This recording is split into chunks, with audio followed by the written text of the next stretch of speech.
깊은 밤거리, 차가운 바람과 함께 빗방울이 땅을 때렸습니다.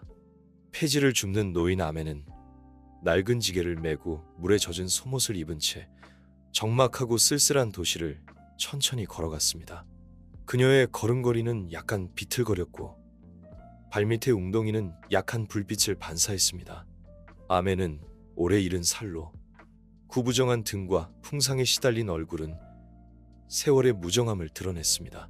그녀는 길가의 쓰레기통 옆에 멈춰서 지게를 내려놓고 낡고 거친 손으로 돈이 될 만한 폐품을 뒤졌습니다. 비록 삶은 공공했지만 아메의 눈빛에는 강인함이 깃들어 있었습니다. 아메가 떠나려던 순간 어디선가 약한 울음소리가 그녀의 귓가에 들려왔습니다. 걸음을 멈추고 주위를 둘러보았지만 빗소리가 울음소리의 근원을 가렸습니다. 누구 아이일까? 아메는 나지막이 중얼거렸습니다.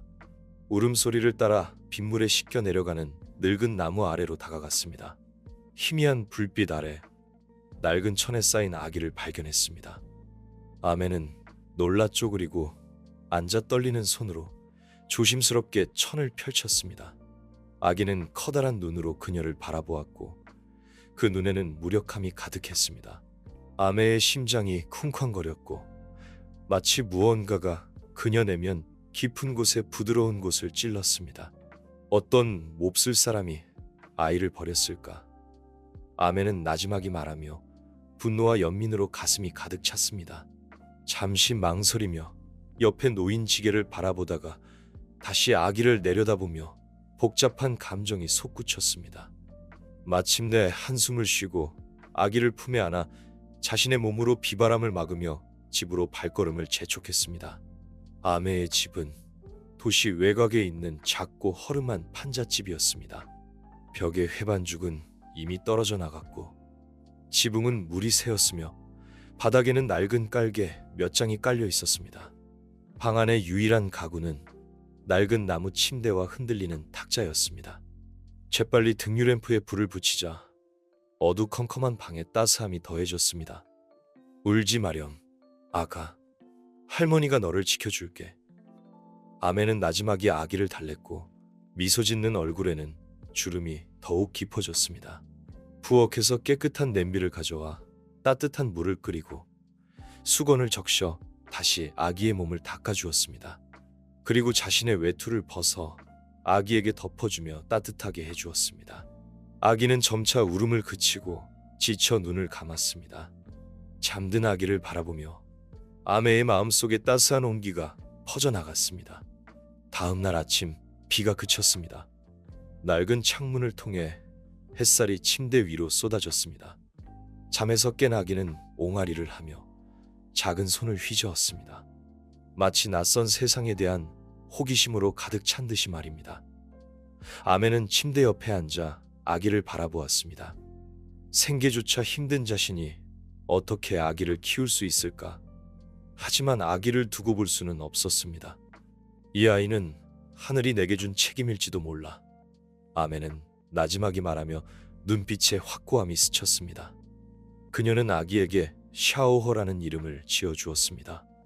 작은 풀처럼 강인하게 자라나라는 의미였습니다. 비록 삶은 고단했지만 아메는 자신의 미약한 힘으로 샤오허에게 가정을 만들어주기로 결심했습니다. 이후 아메는 샤오허를 데리고 이곳저곳을 다니며 폐지를 주어 생계를 유지하는 한편 어린 생명을 돌보기 위해 최선을 다했습니다. 아껴 모은 돈으로 샤오허에게 분유를 사주고 길가에서 주운 옷을 고쳐 샤오허의 옷을 만들어 주었습니다. 샤오허가 기뻐하며 웃을 때마다 그녀의 얼굴에는 피로가 순식간에 사라지는 듯했습니다. 어느 날 밤 아메는 침대 옆에 앉아 샤오허에게 자장가를 불러주었습니다. 하늘의 별, 땅의 등불, 아이의 꿈은 어머니의 마음속에. 샤오허는 싱글벙글 웃으며 아메의 손을 꼭 잡았습니다. 샤오허의 귀여운 얼굴을 바라보며 아메의 눈에 따스함이 스쳤습니다. 네가 무사히 자라기만 한다면 할머니는 어떤 고생도 견딜 수 있어. 아메의 집은 여전히 단출했고 오히려 더욱 낡아 보였습니다. 바닥에는 몇 개의 나무 판자가 이어져 있었고 구석에는 먼지가 쌓여 있었습니다. 벽지는 군데군데 벗겨져 있었고 오래된 지붕은 조금씩 물이 새고 있었습니다. 하지만 이러한 것들은 아내가 샤오호에게 따스함을 주려는 마음을 막을 수 없었습니다. 키가 자라고 눈빛은 더욱 밝아졌습니다. 삶은 가난했지만 샤오호는 부족함을 느끼지 못했습니다. 아내가 일을 할 때면 샤오호는 침대 옆에 앉아 조용히 나무 블록을 가지고 놀거나 자신이 만든 노래를 불렀습니다. 이제 그는 자신의 생각을 분명하게 표현할 수 있었고 더 이상 아내에게만 의존하지 않았습니다. 작은 체구에 검은 머리카락, 밝은 눈빛을 가진 샤오호는 눈의 의아함을 품고 있었습니다. 아내와 함께 외출할 때면 길거리의 낯선 사람들은 걸음을 멈추고 이상한 눈빛으로 그를 쳐다보곤 했습니다. 아내는 항상 고개를 숙이고 걸었고 다른 사람들의 시선을 피하려 했습니다. 하지만 샤오호는 그 시선들이 이상하게 느껴졌습니다. 그는 아내에게 물었습니다. 할머니, 왜 사람들이 나를 괴물 보듯이 쳐다보는 거야? 아내는 고개를 숙이고 나지막이 말했습니다. 그 사람들은 네가 할머니가 주워온 아이라는 걸 몰라서 그래. 너는 이 세상에 속하지 않는 아이라고 생각하는 거야. 주워온 아이라고 샤오호는 눈을 동그랗게 뜨고 물었습니다. 그럼 나는 할머니의 친손자가 아니라는 거야. 아내의 손은 살짝 떨렸고 나지막이 대답했습니다. 그래. 하지만 너는 할머니가 주워온 아이야. 할머니는 너를 친손자처럼 사랑한단다. 샤오호는 아내의 눈빛에서 확고함을 읽고 더 이상 묻지 않았습니다. 왜 자신은 아내의 친손자가 아닐까? 왜 아내와는 혈연 관계가 없을까? 나이가 들면서 샤오호의 의문은 점점 깊어졌습니다. 마음속에 의문 부호가 생겨났고 친자식과 주워온 아이의 차이가 그를 혼란스럽게 했습니다. 마을의 또래 친구들 사이에서 그는 부모의 모습을 찾으려 했습니다. 어느 날 샤오호는 아내에게 물었습니다. 할머니, 나는 버려진 아이인가요? 할머니가 나를 입양하신 건가요? 아내의 눈빛에 고통이 스쳤지만 여전히 웃으며 대답했습니다. 하지만 할머니는 너를 남이라고 생각해 본 적이 없단다. 너는 할머니의 소중한 보물이야.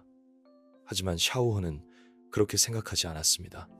그의 마음속에는 자신의 출생에 대한 불만과 의심이 점점 자라났습니다. 아내의 사랑 속에서 자라났지만 마음속의 그늘은 좀처럼 사라지지 않았습니다. 샤오호가 6살이 되자 아내는 그를 학교에 보내기로 결심했습니다. 집안 형편이 어려웠지만 아내는 돈을 모아 샤오호에게 낡은 책가방과 몇 권의 책을 사주었습니다.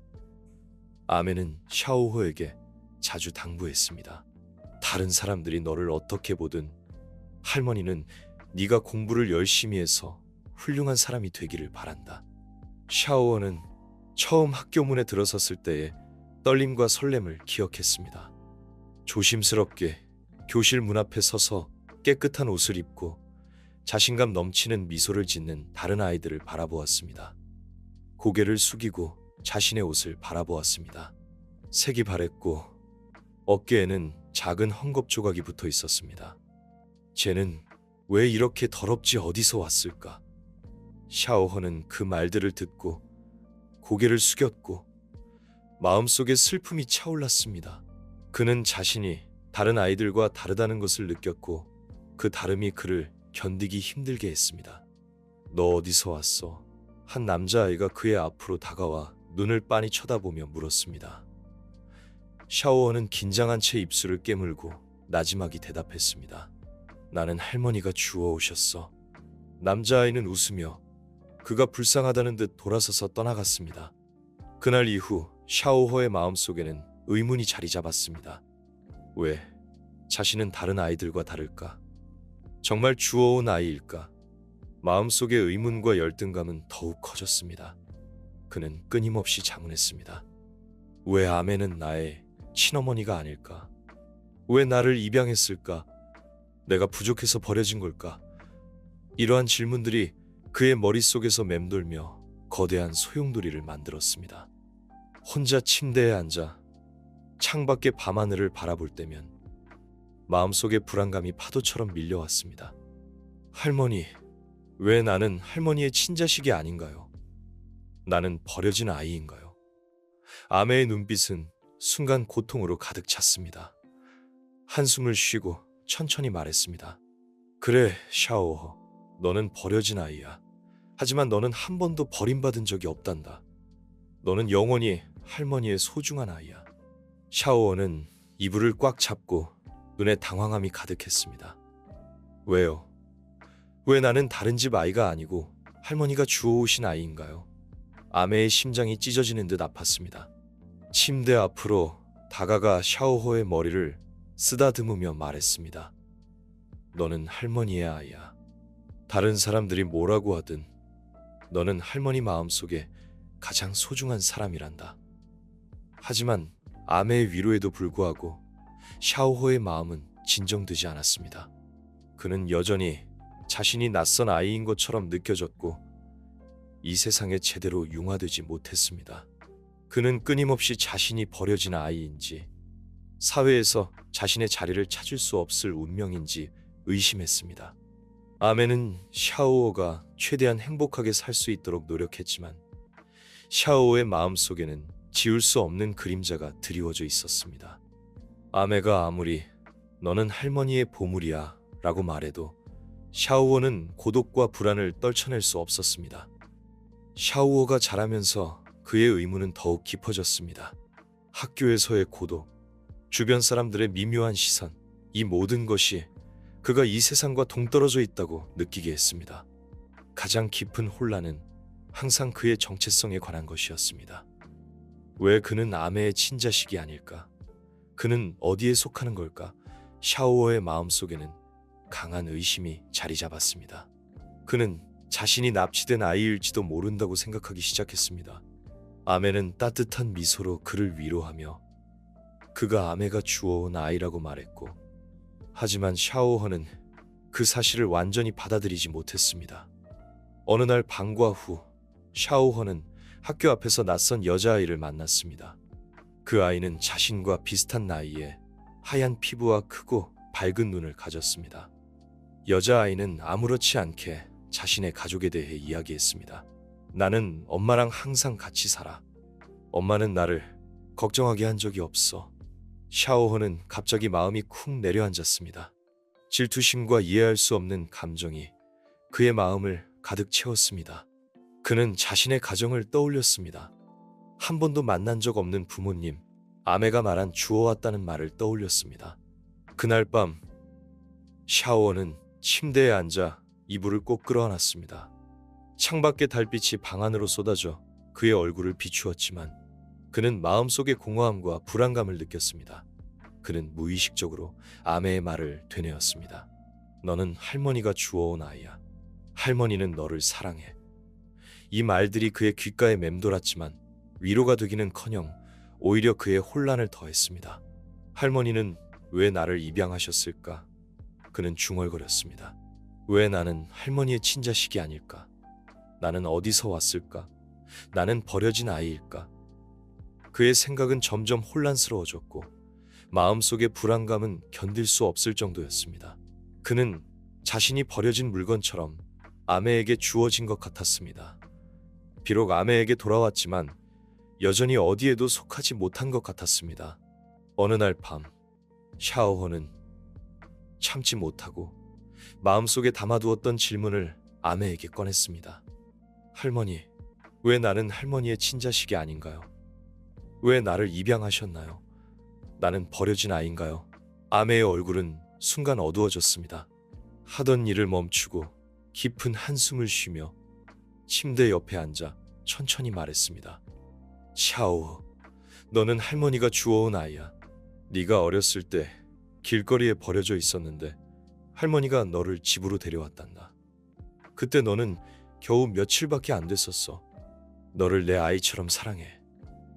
하지만 샤오어는 그 설명에 만족하지 못했습니다. 하지만 할머니, 아세요? 나는 할머니의 친자식이 아니잖아요. 왜 나를 입양하셨나요? 나는 누구에게 속하는 건가요? 나는 도대체 누구인가요? 아메는 샤오호의 말을 듣고 눈의 고통이 더욱 짙어졌습니다. 그녀는 따뜻한 가정을 만들어주려고 최선을 다했지만 샤오어의 마음속에 있는 불안감과 의심을 지울 수 없다는 것을 알고 있었습니다. 한숨을 쉬고 샤오어의 머리를 쓰다듬으며 말했습니다. 네가 누구든 너는 이제 할머니의 아이야. 영원히 그럴 거야. 하지만 샤오어는 그 대답을 받아들이지 않았습니다. 그는 돌아서서 아메를 보지 않고 눈에 분노와 혼란이 스쳤습니다. 나는 믿을 수 없어요. 왜 나를 입양하셨나요? 혹시 다른 이유가 있는 건가요? 아메의 눈에 고통이 스쳤습니다. 침대 옆에 앉아 고개를 숙이고 나지막이 말했습니다. 다른 이유는 없단다. 그저 너에게 따뜻한 가정을 주고 싶었을 뿐이야. 너는 할머니의 소중한 보물이야. 영원히 그럴 거야. 하지만 아메가 아무리 달래도 샤오호의 마음은 진정되지 않았습니다. 그는 혈연 관계가 없는 이 관계에 갇혀 자신의 진정한 자리를 찾을 수 없다고 느꼈습니다. 그는 더 이상 예전처럼 아메에게 의존하지 않았고 천진난만했던 소녀도 아니었습니다. 그는 자신의 정체성에 대해 점점 더 의심하기 시작했고 심지어 자신은 처음부터 가정을 가질 자격이 없었다고 생각했습니다. 그는 분노와 혼란을 가슴에 안고 아메의 집을 떠나 새로운 길을 걷기 시작했습니다. 그에게 답을 줄 수 있는 세상을 찾아 나섰습니다. 아메는 문 앞에 서서 점점 멀어지는 샤오호의 뒷모습을 바라보았습니다. 마음속에는 깊은 슬픔과 아쉬움이 가득했습니다. 그녀는 샤오호가 자신을 이렇게 오해할 줄은 몰랐습니다. 하지만 그녀는 샤오호를 억지로 붙잡을 수 없다는 것을 알았습니다. 그가 스스로 답을 찾고 자신의 과거와 마주할 수 있도록 해야 했습니다. 샤오호가 떠난 후 아메의 마음은 좀처럼 진정되지 않았습니다. 혼자 방에 앉아 텅 빈 방을 바라보며 무력감을 느꼈습니다. 샤오호가 가지고 놀던 장난감을 쓰다듬으며 눈물을 흘렸습니다. 네가 답을 찾을 수 있기를 바란다. 아메는 나지막이 기도했습니다. 샤오호가 떠난 후 며칠 동안 아메의 마음속에는 불안과 슬픔이 가득했습니다. 집안을 깨끗하게 청소하고 부엌의 그릇들을 정갈하게 정리했습니다. 모든 물건이 샤오허의 부재를 상기시켜주는 것 같았고 그의 빈자리는 아메의 삶에서 색을 잃게 했습니다. 아메는 매일 미소를 지으며 일했지만 마음속에는 깊은 공허함이 자리 잡았습니다. 마치 가장 소중한 것을 잃어버린 것처럼 말입니다. 샤오어의 빈자리는 아메의 마음에 깊은 상처를 남겼습니다. 그녀는 샤오호가 자신의 여정을 통해 스스로 답을 찾아야 한다는 것을 알고 있었습니다. 하지만 밤이 되어 침대에 누우면 생각은 샤오호에게로 향했습니다. 샤오호는 잘 지내고 있을까? 그가 아메의 마음을 이해할 수 있을까? 아메의 집을 떠난 샤오호는 곧바로 친부모를 찾지 못했습니다. 도시의 한 대학교에서 아르바이트를 구하고 작은 원룸을 얻었습니다. 혼자 원룸 구석에 앉아 낮에 했던 일과 공부를 정리할 때면 그는 과거의 의문들을 떠올렸습니다. 그는 누구일까? 친부모는 누구일까? 왜 아메에게 발견되었을까? 그는 종종 스스로에게 말하며 눈에는 단호한 빛이 빛났습니다. 그는 가끔 아메에게 전화를 걸었지만 전화 너머의 아메는 항상 차분한 목소리로 그를 위로하고 격려했습니다. 몸 건강히 잘 지내렴. 매번 통화가 끝나면 샤오허는 죄책감에 시달렸지만 애써 그 감정을 억눌렀습니다. 아메에게 차갑게 대한 것은 이유가 있었습니다. 마음속의 갈등과 원망 때문에 아메의 품으로 쉽게 돌아갈 수 없었습니다. 아메가 좋은 사람이라는 것도 자신을 위해 헌신적으로 돌봐주었다는 것도 알고 있었지만 마음속의 불안감과 의심을 떨쳐낼 수 없었습니다. 그는 아메가 자신을 주워왔다는 말을 믿지 않았고 심지어 아메가 숨겨진 목적을 가지고 있을지도 모른다고 의심했습니다. 샤오어는 끊임없이 스스로에게 말했습니다. 나는 독립해야 해. 나만의 길을 찾아야 해. 그는 일과 공부에 매달리며 다른 생각을 할 틈도 없이 바쁘게 지냈습니다. 삶의 무게와 바쁜 일상에 치여 아내를 자주 떠올리지 않게 되었습니다. 그러던 어느 날 아내의 전화가 그의 평온을 깨뜨렸습니다. 전화 너머로 아내의 부드럽고 차분한 목소리가 들려왔습니다. 샤오호, 잘 지내니? 모든 일이 잘 되어가고 있니? 샤오호는 잠시 침묵하다가 대답했습니다. 네, 할머니. 학교 일 때문에 바빠요. 할머니는요, 몸은 괜찮으세요? 아내의 목소리에는 약간의 피로가 묻어났습니다. 괜찮아. 할머니는 잘 지낸단다. 그저 네가 보고 싶고 어떻게 지내는지 궁금했을 뿐이야. 그 순간 샤오호의 마음속에는 말로 표현할 수 없는 감정이 솟구쳤습니다. 비는 그쳤고 햇살이 창문을 통해 방 안으로 쏟아졌습니다. 마음속에는 형언할 수 없는 공허함이 느껴졌고 과거의 상처가 아직 아물지 않은 것 같았습니다. 할머니, 저 샤오호의 목소리는 갑자기 잠겼습니다. 저는 아직 할머니와 우리의 관계를 이해하는데 시간이 필요할 것 같아요. 할머니는 저에게 너무 잘해주셨는데 저는 그 마음을 이해하지 못했고 완전히 믿지도 못했어요. 그는 아내의 실망감과 무력감을 느낄 수 있었습니다. 샤오오, 할머니는 네가 많은 의문을 가지고 있고 네 답을 찾으려고 노력하고 있다는 것을 알고 있단다. 네가 어떤 결정을 내리든 할머니는 너를 기다려줄 거야. 너에게 시간을 줄게. 너는 영원히 할머니의 아이야. 그는 더 이상 도망칠 수 없다는 것을 깨달았습니다. 마음속 깊이 감춰둔 질문. 그는 정말 아내가 주워온 아이일까? 샤오호는 행동에 나서기로 결심했습니다. 모든 단서를 찾아야 했습니다. 자신의 정체성과 관련된 모든 자료를 조사하기 시작했습니다.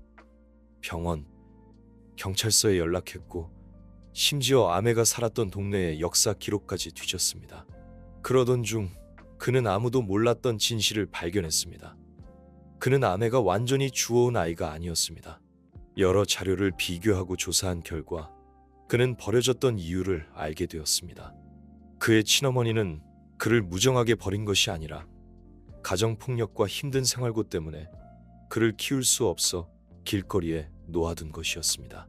아내는 우연히 그곳을 지나다 버려진 아기를 보고 집으로 데려온 것이었습니다.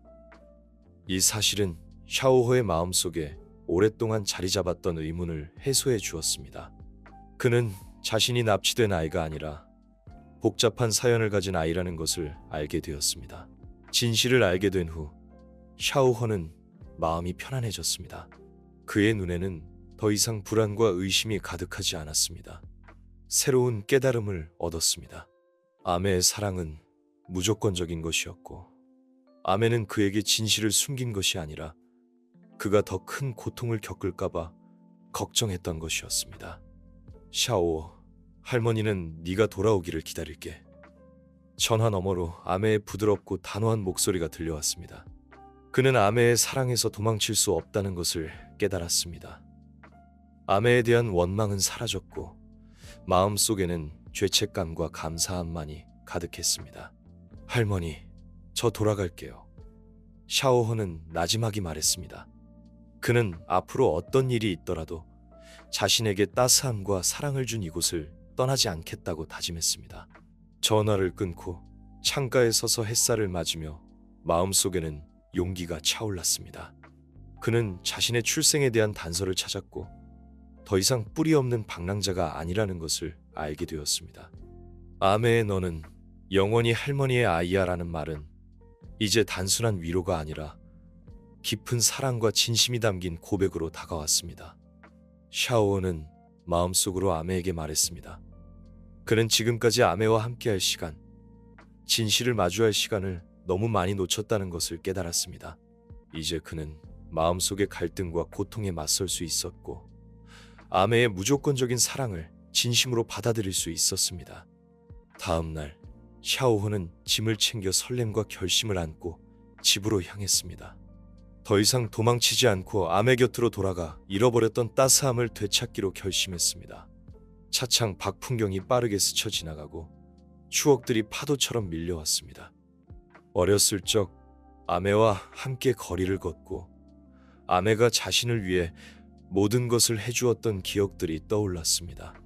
그때는 아내의 따뜻한 마음을 제대로 이해하지 못했지만 이제는 알 수 있었습니다. 아내는 그의 유일한 가족이었고 이 세상에서 유일하게 그를 조건 없이 사랑하는 사람이었습니다. 마침내 익숙한 작은 집에 도착했을 때는 이미 밤이 깊어 있었고 주변 거리는 조용하고 평화로웠습니다. 아내의 집은 여전히 낡았고 벽에 금, 창문 옆에 먼지, 모든 것이 변하지 않은 듯 보였습니다. 하지만 샤오허는 이 집과 자신의 마음 사이에 깊은 연결고리가 생겼음을 느꼈습니다. 문을 두드리자 아내가 집 안에서 모습을 드러냈습니다. 문 앞에 서 있는 샤오를 보고 아내의 눈은 잠시 놀라움으로 커졌다가 이내 따스한 미소로 바뀌었습니다. 그 순간 세월의 흔적은 모두 사라진 듯 보였고 아내의 눈가에는 눈물이 글썽였습니다. 샤오허, 네가 돌아왔구나. 아내는 떨리는 목소리로 말했습니다. 오랜만에 만난 기쁨과 감동이 목소리에 가득했습니다. 샤오허의 눈에서도 눈물이 흘러내렸습니다. 그는 아내의 품에 안겨 꼭 껴안았습니다. 할머니, 저 알았어요. 이제 모든 것을 이해했어요. 죄송해요. 제가 할머니를 오해했어요. 그는 떨리는 목소리로 말하며 진심으로 후회했습니다. 아내는 그의 등을 토닥이며 부드럽게 말했습니다. 바보 같은 아이야. 할머니는 한 번도 너를 탓한 적 없단다. 네가 가야 할 길이 있었고 할머니는 네가 잘 지내기만을 바랐단다.